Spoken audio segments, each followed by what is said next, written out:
It's a truly tumultuous time for higher education, and everybody feels that. We are not immune here at Virginia Tech. Those are the words of University President Tim Sands after a live-streamed town hall-style conference with representatives from the Virginia Tech community on Friday, April 4th. This was the first public discussion President Tim Sands has been a part of since the Virginia Tech Board of Visitors approved a resolution aimed to ensure compliance with interpretations of federal law regarding diversity, equity, and inclusion. By complying with this federal law, Virginia Tech ensured its share of federal funding, which amounts to $550 million a year, making up over 20% of Tech's overall yearly budget. If the university had decided not to comply, this funding would have been under major threat. The resolution directs the university to dissolve the Office of Inclusive Strategy and Excellence, transferring its programs to other areas and conducting a comprehensive review of university programs. Tim Sands told the constituents that this was due to new interpretations of Title VI, VII, and IX portions of the Education Amendments of 1972, a federal civil rights law that prohibits discrimination based on sex, race, gender identity, in education activities. Basically, anytime you have a new administration in Washington, there is a change in the interpretation. Tech has been through this before, just not at this scale. So, what does this mean for Virginia Tech? How will the Board of Visitors' decision to comply with the federal government affect campus life? First, let's get into the history of DEI on Virginia Tech campus.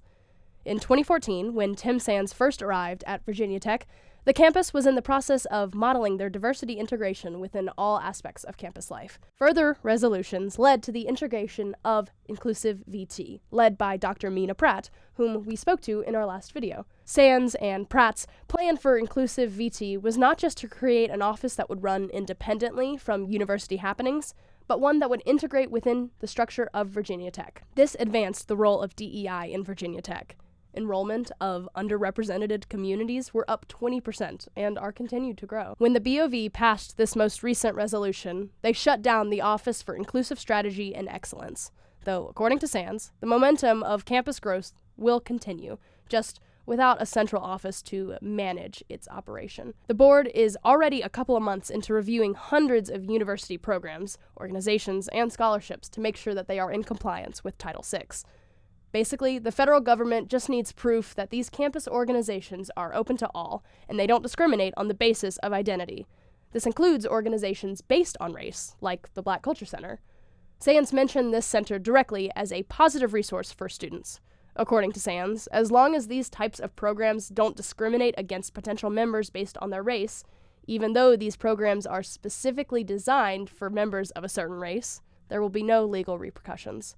This includes living learning communities and Greek life. As of right now, Virginia Tech campus organizations based on identity are not in jeopardy of being shut down, just reevaluated. So, how will Virginia Tech support student success in this new environment?